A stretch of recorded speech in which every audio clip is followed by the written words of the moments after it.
अगली दोपहर वो कुछ किताबें लेने लाइब्रेरी चली गई। एक लंबी मेज़ के गिर्द बैठे कई लोग कोई ना कोई किताब पढ़ रहे थे। हाले निस्बतन एक खाली मेज़ की जानिब बढ़ गई। तकरीबन 2 घंटे तक वो लगातार पढ़ती रही। अब उसकी आँखें दुखने लगी थीं। उसने ज़रा देर को अपना सर मेज़ पे रख लिया। सर पूरी तरह दुख रहा था। एकदम उसे एक शनासा सी आवाज़ सुनाई दी। हाले करंट खाकर सीधी हुई। उसने अपने हक में देखा। एक लड़की लाइब्रेरियन से किताब इशू करवा रही थी। लेकिन ये कोई अहम बात नहीं थी। अहम वो लाइब्रेरियन था। उसके सीने पे पैच लगा था, हसन सुल्तान। हाले का दिल धक से रह गया। वो बगैर पल झपके यकटक उसको देखे गई। हसन ने भी किसी की नज़रों का अर्तकास महसूस किया था। वो भी ठहर सा गया। हाले उठी और उसके करीब गई। उसे बाजू से पकड़ा। वो बगैर मुसम्मत किए उसके साथ खिंचता चला गया। किताबों की दीवार की रैक से दूर एक खाली कोने में लाकर हाले ने उसका बाजू छोड़ा। उसकी आंखें सुर्ख थीं, चेहरे पे दबा दबा गुस्सा था। यहाँ क्या कर रहे हो तुम? वो घुर्राई थी। हसन ने उसकी आंखों में देखा। वहाँ बस बगावत थी, नाराजगी थी। मैं यहाँ जॉब कर रहा हूँ। ये मेरी वर्क प्लेस है। तुम यहाँ हमारे ज़ाती मसाइल लेकर मत आओ। वो उस लहजे में बोला था। हाले जरा धीमी हुई। ये वो बच्चा नहीं था जिसे उससे माँ की तरह पाला था। ये ये एक नाराज बच्चा था जिसे वो एक बुरे वक्त में पूरी माँ की तरह छोड़ गई थी। हसन, तुम्हें ये सब करने की ज़रूरत नहीं है। तुम घर जाओ, अपना कॉलेज देखो, अपनी पढ़ाई देखो। बाबा ने तुम्हारे लिए ख्वाब देखे थे, तुम्हें उनको पूरा करने हैं। हसन ने उसकी बात काटी। जिन आंखों ने ख्वाब देखे थे वो आंखें बंद हो गई हैं। मेरी आंखें खुली हैं और अब मैं उनसे हकीकत देख रहा हूँ। इस हकीकत में मैं यतीम हूँ और मेरी माँ बीमार। मुझे उनका इलाज और उनकी ज़रूरतों के लिए कमाना है। तुम हमारे बुरे वक्त में हमें छोड़ने की आदी हो, अब भी वही करो। उसके लहजे में तलखी थी। हाले लब भींचे खड़ी रही। क्या था जो उन दोनों के बीच आ गया था? मैंने मैट्रिक में फर्स्ट पोजीशन ली। तुम मुबारकबाद देने नहीं आई। ब्रूनो मर गया, तुम पुरसा देने नहीं आई। भाई बहन के बीच जितनी भी नाराज़गी हो, मौत के बाद तो सब खत्म हो जाता है। तुम कौन हो हाले? तुम्हें मेरे अजीज़ों की मौत भी मेरे करीब नहीं ला सकी। वो हल्की मगमूम आवाज़ में कह रहा था। हाले कुछ कहे बगैर वहाँ से जाने लगी। हसन ने आगे बढ़कर उसका हाथ पकड़कर अपने सामने किया। उसके चेहरे पे अब बेरहमी थी। तुम हर दफ़ा इस तरह नहीं जा सकती। आज मैं तुम्हें जाने नहीं दूंगा। तुम मेरी बहन हो, तुम मेरे साथ जाओगी। बस बहुत हो गई तुम्हारी जिद और अना, अब और नहीं। वो हतमी फैसला कुल लहजे में कह रहा था। हाले ने एक झटके से अपना बाजू छुड़ाया। अब के उसकी आंखों में सुर्खी थी, चेहरे पे अजीब सख्ती थी। तुम होते कौन हो मुझ पे अपना हुक्म मुसलत करने वाले? वो गुर्राई थी। हसन ठहर गया। उसकी आंखें बेयकीनी से खुली की खुली रह गईं। क्या हाले उससे इस लहजे में बात कर सकती थी? तुम लोगों के लिए कोई भी कुर्बानी क्यों दूं मैं? क्या लगते हो तुम मेरे? बाप मर गया है ना? बहन के लिए भी फातिहा पढ़ लो। हसन बेख्तियार पीछे हटा। दिल को जैसे खूंसा लगा था। मेरी जान छोड़ दो हसन सुल्तान, मेरे पीछे मत आओ। तुमसे और तुम्हारे खानदान से मेरा अब कोई ताल्लुक नहीं। उसकी बुलंद आवाज़ कांपी थी। वो आगे आई, हसन के बिल्कुल सामने आकर खड़ी हुई। उसकी बेयकीन मुर्दा आंखों में देखा। मैं, तुम्हारी बहन, आज तुमसे अपने तमाम ताल्लुकात ख़त्म करती हूँ। हसन पास सर की कुर्सी पे रह गया। उसे हाली की आवाज़ बुरी लग रही थी, बहुत बुरी। उसका दिल जैसे किसी ने मुट्ठी में ले लिया हो। आज के बाद मेरे पीछे मत आना और मुझे अपने साथ ले जाने की बात तो हर किस्मत करना। वो सख्त बुलंद लहजे में कह रही थी। हसन का दिल रुक रुक कर चल रहा था।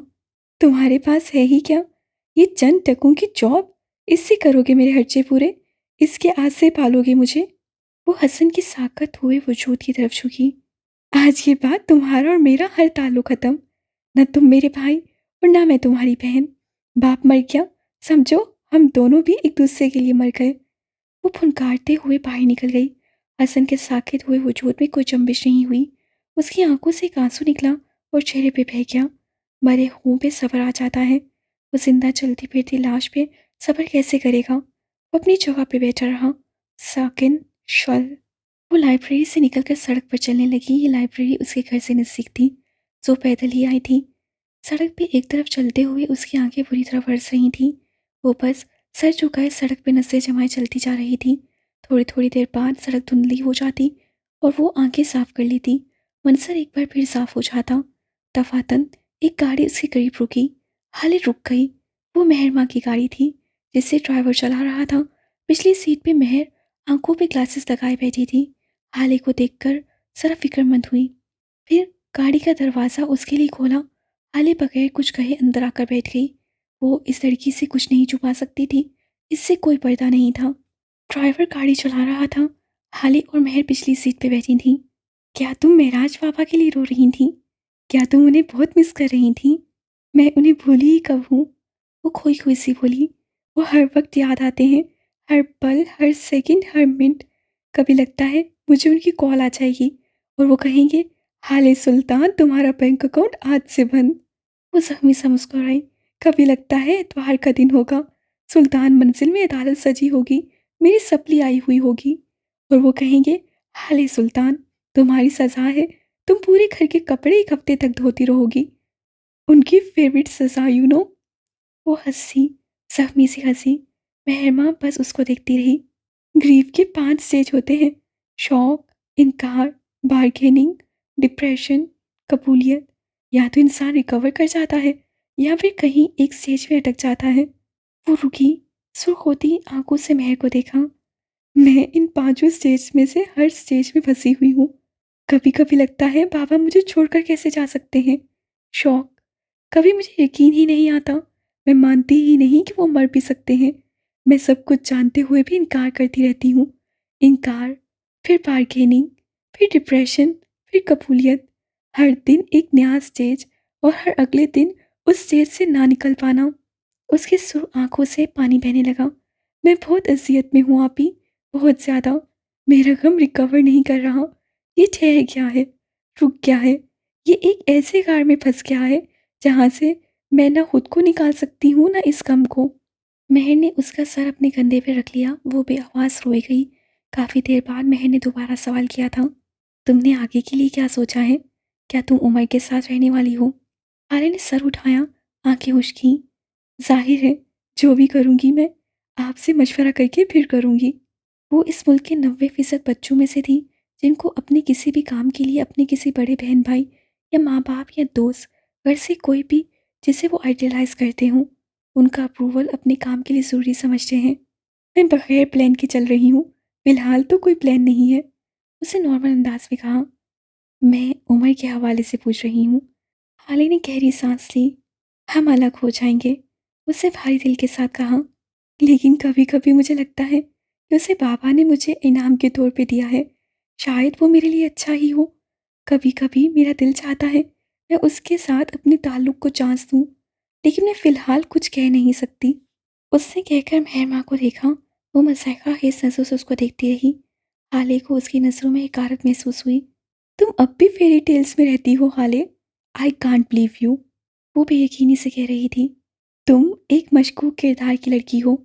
हाले के दिल पे जैसे किसी ने छुरी सी फेर दी। खून ही खून रिसने लगा। एक रात, एक पूरी रात तुम घर से गायब रही हो, वो भी तुम्हारी शादी की रात। तुम्हारा बाप तुम्हारा गम लेकर वक्त से पहले मरा है। तुम्हारे खानदान ने तुम्हें डिसऑन कर दिया। दिल में जिस जगह छुरी लगी थी वहां अब जख्म बनने लगा। मेहरमा कही गई, तुम्हारी वजह से तुम्हारा पूरा खानदान सलीर रुसवा हो गया। खबरों में हमारा नाम आने लगा। तुम्हें लगता है ऐसी औरत किसी मर्द के काबिल रहती है, वो भी एक शानदार बेदाग मर्द।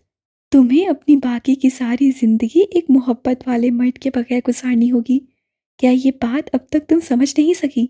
हैप्पी एंडिंग्स, ये भी तो कोई चीज़ होती हैं। उसके लब हल्के से फड़फड़ाए। शहजादा किसी देव की कैद में रहकर आने वाली शहजादी को कबूल कर लेता है। मोहब्बत भी कोई चीज़ होती है जो शहजादे को पूरा गांव भटका कर कांच का जूता शहजादी के घर लाने पे मजबूर कर देती है। कुर्बानी और इसार भी कोई चीज़ होती है जो शहजादी को मजबूर करती है कि वो किसी शहजादी को एक ऊंचे लंबे महल की कैद से आज़ाद करवा लाए। हैप्पी एंडिंग्स भी कोई चीज़ होती हैं बच्चों। हैप्पी एंडिंग होती नहीं है हाले, दिखाई जाती है। और अगर होती भी है तो फेरी टेल में। असल ज़िंदगी में बस एंडिंग होती है और उस हकीकत को जितना जल्दी कबूल करोगी उतना अच्छा है। वो तलखी से कह रही थी। फेरी टेल में क्या होता है? शहजादा शहजादी को किसी जालिम देव की कैद से छुड़ा लाता है, वो कहानी खत्म। शहजादा कांच का जूता ले आता है, शहजादी को उसकी सुतीली माँ से बचा लेता है, वो कहानी खत्म। शहजादा किसी ऊंचे जालिम महल से, किसी चुड़ैल की कैद से शहजादी को बचा लेता है, और वो हंसी खुशी रहने लगते हैं। कहानी खत्म। उसने हाली की आंखों में देखा और कहना जारी रखा, असल में कहानी यहाँ से शुरू होती है। वो हैप्पी एंडिंग बस आंख का धोखा होती है। कहानी के बाहर पर्दे के पीछे शहजादी सालिम दियो की कैद नहीं भूलती।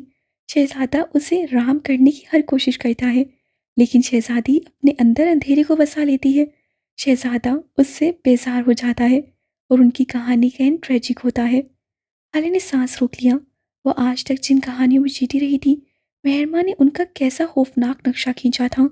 इन सब से बेनियाज वो महरूम और हरी सूरत कही गई ऊंचे महल वाली शहजादी कैद की आदी हो गई होती है। वो शहजादी के साथ कभी भी एक नॉर्मल जिंदगी नहीं गुजार सकती। यहाँ तो वो अपने लिए दोबारा कैद चुन लेती है, यहाँ पे शहजादा अपने लिए नई शहजादी।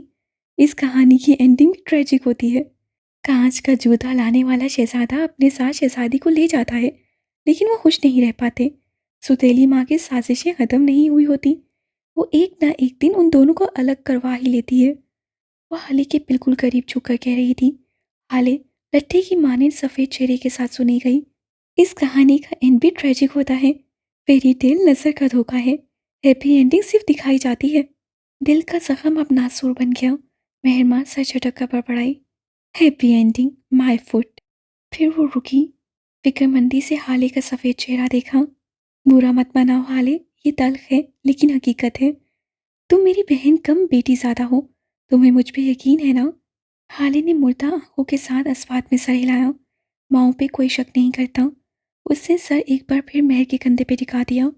उसके लब बगैर आवाज़ के एक ही बात दोहरा रहे थे, हैप्पी एंडिंग बस फेरी टेल्स में होती है। जिंदगी में बस एंडिंग्स होती हैं। मेहरमा फेरी टेल की किसी बूढ़ी जादूगरनी की तरह उसके बालों में उंगलियां फेरती रही। ये मेहरमा से होने वाली मुलाकात से चंद दिन बाद का जिक्र है। हारून ने हाल को कॉल करके उसे घर के करीब एक पार्क में मिलने बुलवाया था। उमर भी इस वक्त वॉक करने आया हुआ था। वो अपने राउंड लगा रहा था। सुबह अभी तरोताज़ा थी। पार्क में चंद गिने चुने लोग थे। हाले ने सफ़ेद घुटनों तक आती फ्रॉक और ट्राउज़र के साथ सफ़ेद दुपट्टा ले रखा था, जो कि उसकी गर्दन में झूल रहा था। वो पार्क में रखे एक बेंच के ऊपर बैठी थी। दफातन उसे एक आहट सुनाई दी। वो रुक सी गई। दिल भी रुक गया। वो आज इस समर को यकीनी बनाने गई थी कि ये आहट हाल ही के लिए आखिरी बार हो। वो खामोशी से आया, उसके करीब जरा से फासले में बैठा। हाले ने नज़र मोड़कर उसको देखा। सफ़ेद टी शर्ट, नीली जीन्स, सुरमाई आंखें और हल्की भरी शेव। वो साफ सुथरा और वजिया लग रहा था। उसने अपनी बंद मुट्ठी हाले की जाने बढ़ाई। हाले ने मुट्ठी भींच ली, लेकिन बढ़ाई नहीं। यार इस तरह मत किया करो, क्या पता ये आखिरी बार हो। वो नॉर्मल अंदाज में कह रहा था, बात करो हारून, जो बात करनी है जल्दी करो। हाले ने बेजारी जाहिर करना चाहिए। क्या हमारा ताल्लुक दोबारा नहीं जुड़ सकता? हम कभी भी पहले जैसे नहीं हो सकते हारून, तुम। हारून ने उसकी बात काटी। पहले जैसा होना कौन चाहता है? उसका लहजा अजीब था। हाले ठहर सी गई। मैं आज हमारे ताल्लुक को रिसाइकिल करने आया हूँ। पुराने हारून की कोई इज्जत नहीं थी, उसकी बातों की कोई वक़्यत नहीं थी, उसके मशवरे बेवकूफ़ाना समझे जाते थे। उसको भरी महफिल में इस्लाह के नाम पे ऑकवर्ड फील करवाया जाता था, मजाक के नाम पे उसका मजाक उड़ाया जाता था। वो ताल्लुक टॉक्सिक था। हम आज से नई शुरुआत करेंगे अगर तुम चाहो। हाले का रुका हुआ सांस जैसे बहाल हुआ। हमारा ताल्लुक ऐसा नहीं था हारून। मैं उससे कुछ कहना चाहा लेकिन कह नहीं सकी। अपनी सफाई में कहने को कुछ नहीं था। मैं टॉक्सिक नहीं हूँ, तुम्हारे शौक के बस यही कह सकी। आंखें बेयकीन थीं। बुरा होना बुरा नहीं होता, बुरा रहना बुरा होता है। हमारे ताल्लुक में तुमने हमेशा इस्लाह के नाम पे मुझे जलील किया हाले। उसके लहजे में शिकवा नहीं था, ना तंज था। वो आम से आम लहजे में बता रहा था, मेरे फैसलों को बेवकूफ़ाना और बचकाना कहकर हमेशा मुझे दबाती रही। कसूर तुम्हारा नहीं है, कसूर मेरा है। मैं दबता रहा, हमारी दोस्ती में मैं हमेशा दबता रहा। हाले का शौक बढ़ता जा रहा था। वो बार बार गर्दन नफी में हिला रही थी। वो टॉक्सिक नहीं थी, इम्पॉसिबल। तुमने कहा बोलो तो हारून बोला, तुमने कहा चुप रहो, हारून चुप रहा। तुमने कहा लड़ो, मैं लड़ा। तुमने कहा हंसो, मैं हंसा। मैं कठपुतली बनते बनते थक गया हूँ हाले। अब मुझे इस ताल्लुक में इज्जत चाहिए, मुकाम चाहिए। तुम मेरे लिए कीमती हो, हर एक से ज़्यादा तुम्हारी दोस्ती कीमती है। मैं तुम्हारा दोस्त हूँ, मैं तुम्हारी सलाह करना चाहता हूँ। मेरी बातों पे गौर करो हाले, क्या तुम ऐसी नहीं हो? हाले की आंखों में आंसू जमा होने लगे। उसकी आंखों के आगे कुछ मंजिर उभरे। कुछ में वो हारून को पूरी तरह झिड़क रही थी। किसी मंजिर में वो हारून की किसी बात का भरी महफिल में मजाक उड़ा रही थी। किसी मंजिर में वो हारून के किसी मशवरे को बहुत बुरी तरह रद्द कर रही थी। उसे कम अकली का ताना दे रही थी।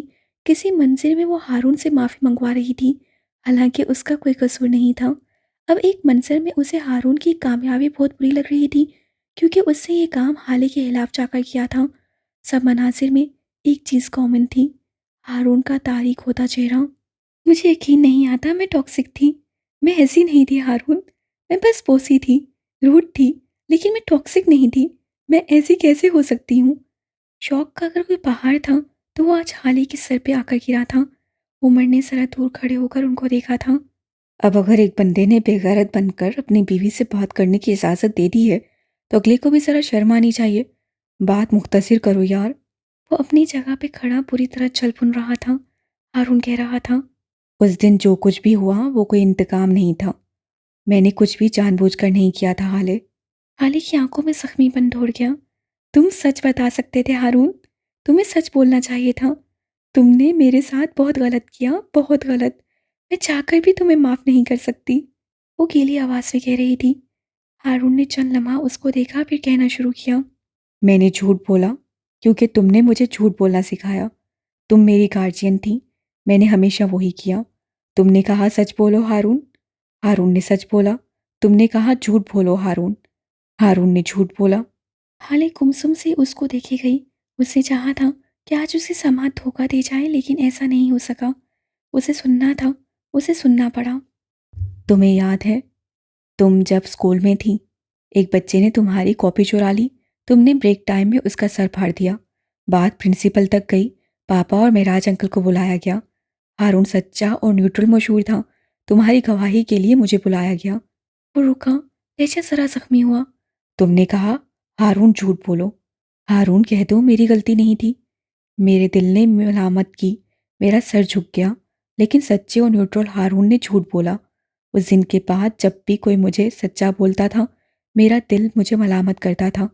मैं तुम्हारे लिए कई साल से मलामत सह रहा हूँ। हाले कुछ नहीं कह सकी। जबान जैसे मफलूज हो गई। दिल ने जैसे धड़कना बंद कर दिया। हारून आंखें उसके चेहरे पे जमाए रूंधी हुई आवाज में कह रहा था। मैं कातिल था। अपने भाई का कातिल था। लेकिन झूठा नहीं था। मैंने कत्ल करके भी झूठ नहीं कहा। मुझसे जब पूछा गया तो मैंने वावेला किया, चीखा चिल्लाया, लेकिन मैंने झूठ नहीं बोला। मैं कह सकता था कि रुस्तम ने खुद को खुद हर्ट किया है, लेकिन मैंने नहीं कहा, क्योंकि हारून कातिल था लेकिन झूठा नहीं। हम कॉलेज में थे। मैडम ने किसी बात पे हम दोनों को झिड़क दिया। तुमने रात के 12 बजे गाड़ी निकाली। हम प्रिंसिपल के घर के बाहर गए और तुमने पूरे 1 घंटे तक उसके घर के बाहर हॉर्न बजाती रही। सीसीटीवी में हमारा चेहरा तक आ गया। मेराज बाबा ने मुझे बुलाया क्योंकि हारून सच्चा था। उसकी क्रेडिबिलिटी थी। मुझसे पूछा गया कि ये सच है या नहीं। तुमने कहा हारून झूठ बोलो। मेरी क्रेडिबिलिटी का सवाल था हाले, लेकिन मैंने फिर भी झूठ बोला। उस दिन से हारून न्यूट्रल नहीं रहा। हारून की क्रेडिबिलिटी खत्म हो गई। पूरे खानदान में हारून की बात का कोई एतबार नहीं रहा।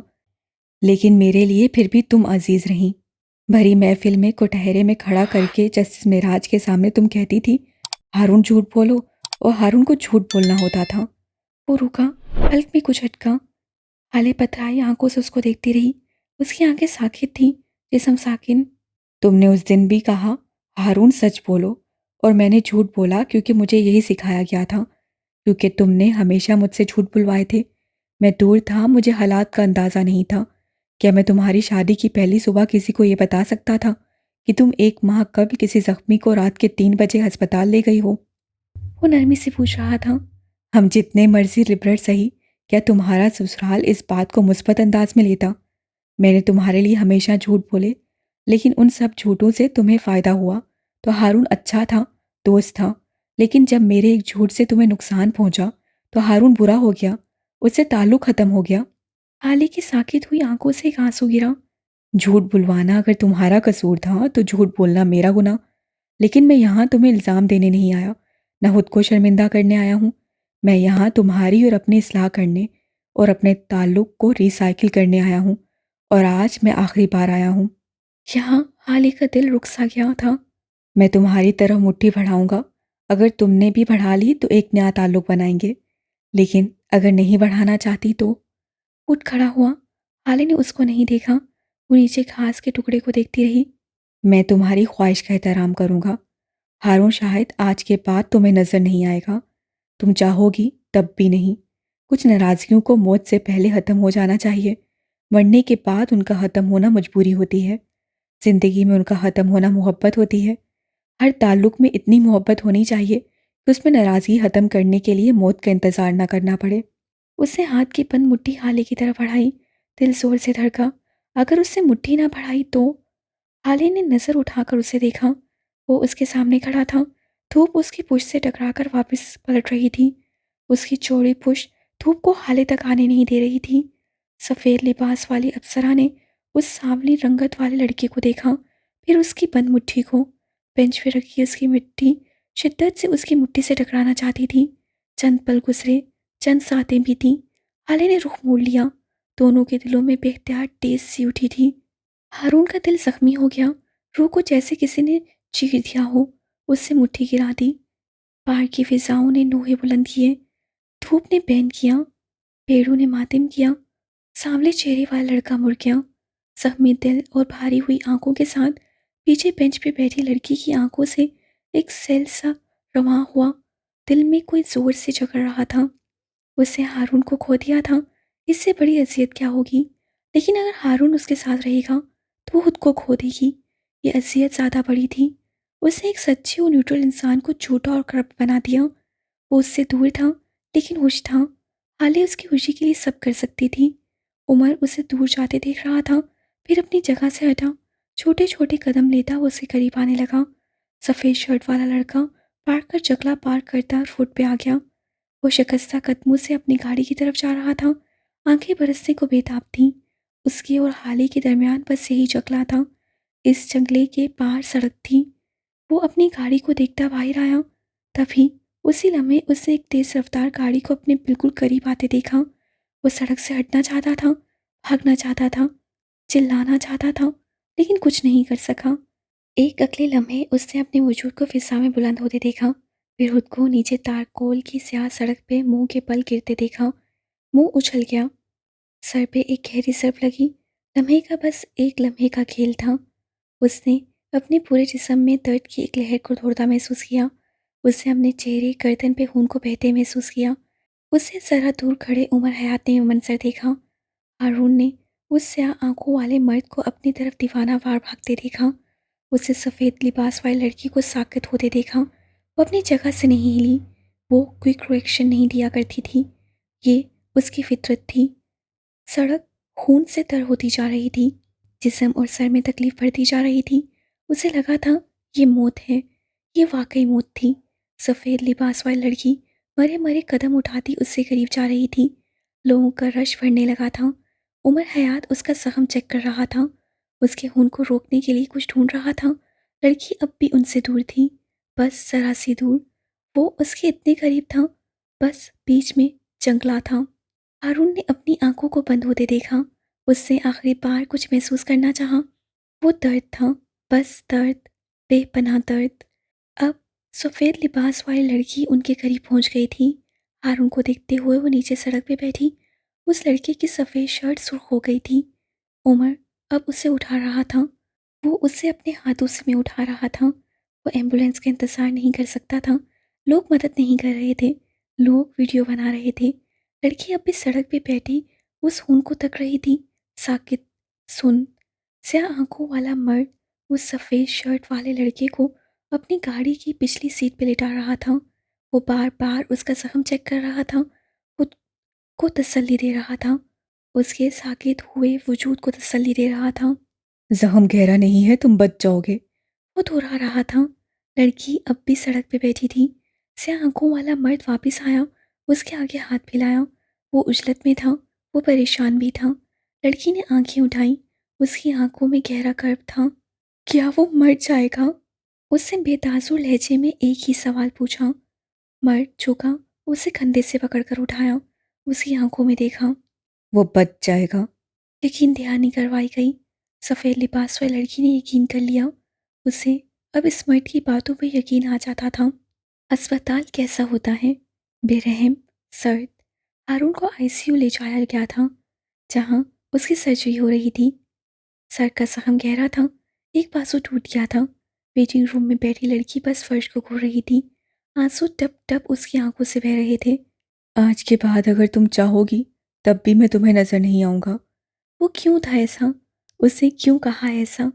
कुछ नाराजगियों को मौत से पहले खत्म हो जाना चाहिए। मौत से पहले उनका खत्म होना मोहब्बत होती है। समातों में उसके फिक्रे गूंज रहे थे। दिल जैसे रुक रुक कर चल रहा था।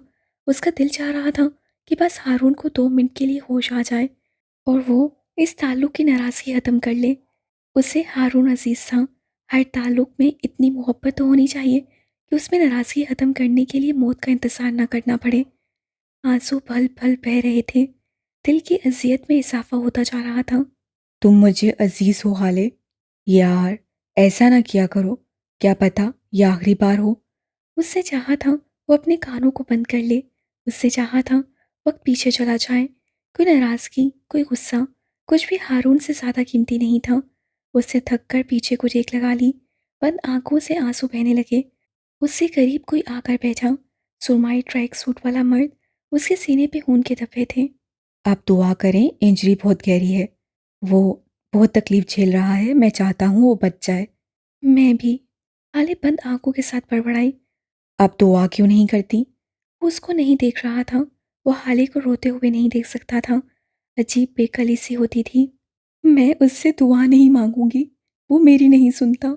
उसके लहजे में बेबसी थी। वो मुझसे नाराज है। मैं दुआ मांगूंगी तो वो सजा के तौर पे हारून को छीन लेगा। उसकी आवाज़ जुकाम सदा थी। आंसू एक पल को भी नहीं रुके थे। दोनों के दरमियान खामोशी छा गई। तुम दुआ मांगो, वो तुमसे तो राजी है। वो काफ़ी देर बाद मिन्नत के अंदाज से बोली। मैं उससे मांगता नहीं हूँ, मैं दिल में ख्वाहिश कर लेता हूँ और वो दे देता है। उससे कंधे उचकाए। मैं उसे मरते हुए नहीं देख सकती उमर। एकदम वो फूट फूट कर रो पड़ी। उमर ने उसकी तरफ देखा। वो चेहरा हाथों में छुपाए बच्चों की तरफ फूट फूट कर रोती। वो समझता है मैं उससे नाराज हूँ। मैं नाराज नहीं थी। मैं हारून से नाराज हो ही नहीं सकती। वो आवाज़ों के साथ बुरी तरह रो रही थी। उमर कर्ब से उसको देखता रहा। मैं उससे दूर थी। मैं हसन से दूर थी, क्योंकि मैं जानती थी मेरा रंग स्याह होने वाला है। वो अच्छे लोग थे। वो सब सेंट थे। मैं बुरी बन गई थी। मेरा रंग स्याह होता जा रहा था। मैं खुद को एक कोढ़ का मरीज समझती जा रही थी। जिस तरह आहिस्ता आहिस्ता कोढ़ उसके सारे जिस्म में फैलता जाता है, उसी तरह मेरा सुरमाई रंग स्याह होता जा रहा था। हर रात मेरे जिस्म का एक एक टुकड़ा स्याह होता जा रहा था। उसकी आवाज़ बुलंद होती जा रही थी। आंसू में इजाफा होता जा रहा था। मैं जब जब इन स्याह टुकड़ों को देखती थी, मेरे दिल में उन लोगों से, मेरे खानदान से दूर रहने का फैसला जड़ पकड़ता जाता था। कुछ वक्त पहले तक हम सब एक जैसे थे। उसके आंसू रुक गए। शायद वो थक चुकी थी, लेकिन उससे बोलना बंद नहीं किया। खाना, शॉपिंग, पढ़ाई, घूमना, यही सब हमारी जिंदगी थी। वो नम सुर्ख आंखों के साथ कह रही थी। इनकी जिंदगी अब भी वैसी है, अच्छी और साफ। मैं गंदी हो गई हूँ। मैं खुद की मरीज हो गई हूँ। मैं जहाँ जहाँ जाती हूँ, लोग मुझे मानी हेसी से देखते हैं, जुमले कसते हैं, बातें करते हैं। पहले ऐसा नहीं था। पहले लोग मेरी खूबसूरती की तारीफ करते थे, मेरे हीरो की बातें करते थे, और मेरे साथ खड़े दोनों मर्दों को मुझ पे फख्र होता था। तो रुकी जख्मी आंखों से उमर को देखा। उमर उसे ही देख रहा था। अब अगर वो मेरे साथ जाएंगे तो लोग तंज करेंगे, बातें करेंगे। मेरे दोनों अजीज मर्द कुछ दिन बर्दाश्त करेंगे, फिर गुस्सा होंगे, फिर लड़ेंगे।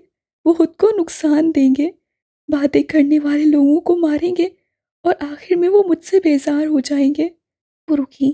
लहजे में दुनिया भर का दुख समा गया। वो बेजार हो जाएंगे और हाले मर जाएगी। मैं उनकी आंखों में अपने लिए मोहब्बत देखने की आती हूँ, फख्र देखने की आती हूँ।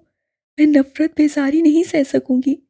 उनको लगता है हाले को उनसे नफरत बेजारी की वजह से, नाराजगी की वजह से छोड़ रही है। वो दोनों नहीं जानते मैं उनको मोहब्बत की खातिर छोड़ रही हूँ। मैं उनको उनके लिए छोड़ रही हूँ। उससे चेहरा झुका लिया। आंसू एक बार फिर बहने लगे। उमर कुछ नहीं बोला। वो बस चुपचाप बैठा रहा। फिर वो उठा। मैं इसके घर वालों को इत्तला कर रहा हूँ। सर्जरी ख़त्म होने में बहुत वक्त है। वो कहकर हाले की जानिब देखे बगैर बाहर निकल गया। पीछे वो एक बार फिर अज़ियत में घिरी बैठी रह गई। कितनी देर गुजरी उसे पता नहीं चला। वो बस आंखें बंद किए रोती गई और हारून के साथ गुजरे वक्त को याद करती रही। रूम नंबर 125 के साथ आप हैं? इस आवाज़ से वो जगह खड़ी हुई थी। सिस्टर उसके सामने खड़ी पूछ रही थी। हाले ने बस इस बात में सर हिलाया। उसी लम्हे उसे नवाल और शाहिद को वो खोते चेहरों के साथ उसकी तरफ आते देखा। क्या हुआ है? क्या किया है तुमने हारून के साथ, बोलो? नवाल उसके ऊपर झपट पड़ी थी। हाले ने सट नजरों से उनको देखा।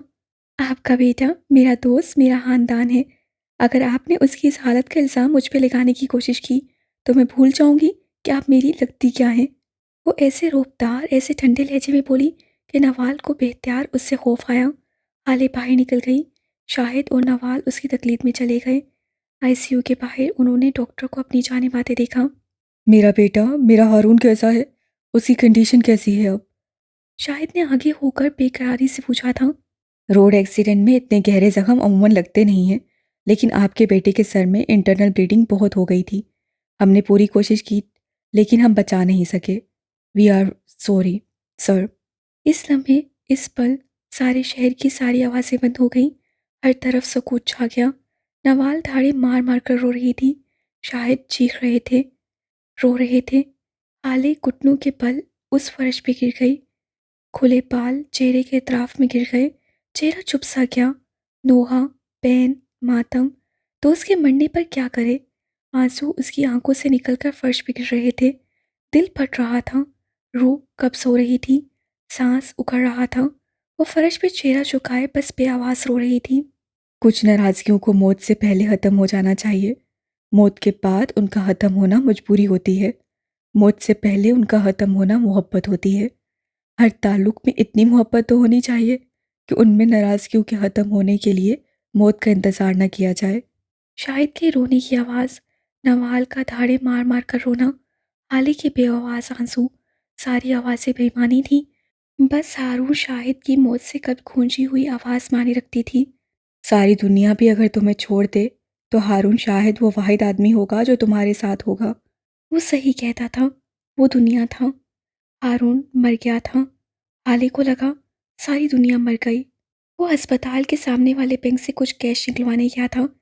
अपने ट्रैक सूट की जेब में रकम उड़ोसता वो वापस अस्पताल आया। उसकी हालत अबतर थी। सीने पे जा बेजा खून के धब्बे थे।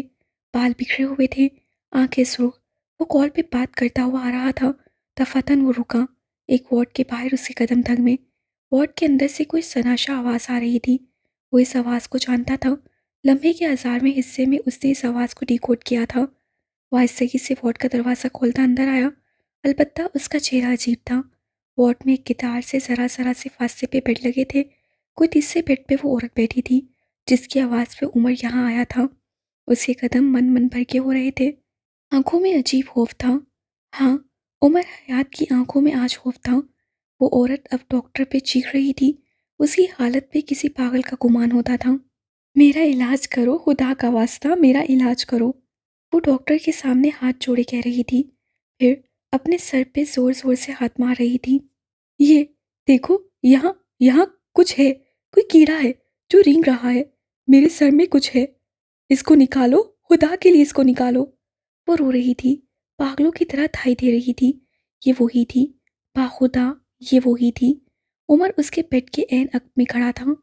हाथ पहलू में गिरे थे। वो 28 साला उमर नहीं था। वो 18 साला उमर था। खौफजदा सा, टूटा हुआ सा। देखें बीबी, आपका सारा इलाज हो चुका है। हर तरह के टेस्ट करके देख लिए हैं। कोई मर्ज़, कोई बीमारी है ही नहीं। हम इलाज करें तो भला किस मर्ज़ का? वो बेजारी से कह रहे थे। इतने बड़े अस्पताल का इतना क्वालिफाइड डॉक्टर एक औरत की बीमारी क्यों नहीं समझ रहा? उमर साकित कदमों से आगे आया। उस औरत के बिल्कुल सामने आकर खड़ा हुआ। अब के औरत ने नज़रें उठाकर उसको देखा था। उमर उसे देखे क्या? उसके लब आहिस्तगी से फड़फड़ाए। ज़री हाला? उसकी आंखें बेयकीन थीं। ये वो औरत नहीं थी। ये उसकी जरी हाला होकर भी वैसी नहीं थी। बिखरे बाल, उजड़ा हुलिया, आंखों के नीचे स्याह हल्के, जर्द पीली फटक रंगत। तुम उमर हो ना? वो उसको देखते हुए उठ खड़ी हुई। आंखों में शनासाई उभरी। उमर, तुम उमर हो? देखो मैं तुम्हारी खाला हूँ, मैं जरी हूँ। इधर देखो बच्चे। वो उसके चेहरे को हाथों के प्याले में भर के पूछ रही थी। उमर के समातों में कोई और फिक्रे गूंज रहे थे। तुम्हारी माँ तुम्हें कचरे के ढेर से उठा कर लाई थी। उसका मकसद तुम्हें पालना नहीं था। उमर देखो, ये डॉक्टर मेरा इलाज नहीं कर रहा। देखो मेरे सर में कीड़े रेंग रहे हैं। उमर देखो। जब मोहल्ले वालों ने तुम्हारी माँ से तुम्हें निकालने को कहा, तब वो जिद में आ गई। बच्चे, वो जिद्दी औरत है। उससे तुम्हें जिद में अपने पास रखा। उसे तुमसे कोई मोहब्बत, कोई लगावट नहीं थी। वो बस जिद्दी थी। उमर देखो, मैं तुम्हारी खाला हूँ। तुम्हारी माँ एक जिद्दी औरत। मेरा इलाज। तुम्हारी माँ ने तुम्हारे साथ ज्यादती की। मेरे सर में कीड़े। तुम्हारी माँ तुम्हें कहीं और ले जा सकती थी, तुम्हारी तरबियत, तालीम के लिए। लेकिन वो एक जिद्दी औरत थी। उसे मोहल्ले वालों को दिखाना था कि वो। मंसर कटमट होने लगे थे। आवाज़ें मिक्सअप होने लगीं। उमर का चेहरा खौफ से सफ़ेद पड़ने लगा। वो बस साकिन खड़ा रहा। उसे सांस तक रोक रखी थी। ज्यादती का इल्ज़ाम, उसकी माँ को गालियाँ बकते लोग, जुनूनियों की तरह लोगों को मारता उमर। खून से तर उसके हाथ, इंसानियत से खाली दिल। एकदम वो पीछे हटा। सरी के हाथ हवा में मुल्लक रह गए। उमर डॉक्टर की जाने मुड़ा। इनके साथ क्या मसला है? उससे कामती आवाज़ में बस एक ही सवाल किया। डॉक्टर ने गहरी सांस दी। ये सारे मरीज पुराने कराची से आए हैं। उन्होंने कहना शुरू किया। अमीर शबीर कराची का सबसे अमीर आदमी। इनका इलाज करवाना चाहते हैं। हिदमत हल क्यों नो। ये बीबी यहाँ कई बार आ चुकी हैं। हमने इनके सारे टेस्ट किए हैं। इनके साथ कोई मसला है ही नहीं। सब रिपोर्ट्स क्लियर है। अब आप बताएं हम आखिर क्या करें। वो बेजारी से कह रहे थे। उमर के कानों में नफीसा की खूटी खूटी चीखें गूंजी। खुदा तुम्हें गारित करे सरी। डॉक्टर बोलकर चला गया था। सरी अब उमर से कुछ कह रही थी। उमर बस खड़ा था, चुप, गुमसुम। उमर, तुम मुझे सुन रहे हो ना? देखो इधर, मुझे, मेरी बात सुनो। सरी ने उसको बाजू से खींचकर अपनी जानिब किया। वो खाली खाली नजरों से उसको देखता रहा। वो रोने लगी थी। अपने सर पे थप्पड़ मार मार कर रोने लगी थी। ये देखो, ये कीड़े फिर आ गए। मेरा सर फट रहा है। उमर, कुछ करो, कुछ करो, खुदा के लिए कुछ करो। वो उसका बाजू झंझोड़ रही थी। उमर ने कंधे से पकड़कर उसको अस्पताल के बेड पे बिठाया। खुद उसके सामने बैठ गया। ये बीमारी नहीं है हाला। वो ऐसे ही से बोला। दवाइयों की फैली हुई बास, बोलते शोर मचाते लोग, दर्द से कराहते डॉक्टर की झिड़क खाते लोग, उन सब से बेनियाज वो बेड पे उसके सामने बैठकर कह रहा था। ये अजाब है। ये बद्दुआएं हैं। माफ़ी मांगे वापस जाएं। अम्मा से माफ़ी मांगे, वो माफ़ कर देती हैं। मैं उनसे कहूँगा वो आपको माफ़ कर दें। आप। उसकी आवाज़ दम तोड़ गई जब वो पागल जुनूनी औरत उसके सीने पे धक्का मारते हुए उठी। उमर ने उसकी आंखें देखी। उनमें शर था। किस बात की माफ़ी? हाँ, वो सुर्ख आंखों के साथ घुर्राई रही थी। उमर को उनकी आवाज़ में इब्लीस की आवाज़ शामिल होती महसूस हुई। मैंने जो कुछ किया बिल्कुल सही किया। 1000 बार मौका मिला तो 1000 बार यही करूँगी। वो हंसियानी अंदाज में चिल्लाई। तुम आसेब थे और आसेब रहे। तुम्हारी माँ एक बेवकूफ़ और जिद्दी औरत थी। मैंने तुम्हारे और तुम्हारी माँ के साथ जो किया वो सही था। जरी को अपने गुनाहों पर शर्मिंदगी नहीं है, कोई शर्मिंदगी नहीं है। वो बुलंद आवाज़ में चिल्ला रही थी। लोग मुड़ मुड़ कर उनको देखने लगे थे। वो अब भी मुगलासात बकती जा रही थी। लेकिन उमर मज़ीद बर्दाश्त नहीं कर सका। 10 सालों की तकलीफ़ एक बार फिर ऊद कर आई थी। आंसू, जिल्लत, दर्द, तकलीफ़, सब कुछ दिल में दबाकर सुर्ख होती आंखों के साथ वो वार्ड से बाहर आया। उसकी टांगें कांप रही थीं। जिल्लत ने एक बार फिर सर झुकाया था। उससे आंखें बंद कर लीं। दिल की जलन जरा कम हुई। वार्ड के अंदर खड़े फरहाद गफ्फार ने एक मैसेज टाइप किया था। मुझे उमर हयात का खौफ मिल गया है मदाम। और बाहर खड़े दीवार से टेक लगाए उमर हयात को देखकर कोई भी कह सकता था कि वो खौफज़दा है।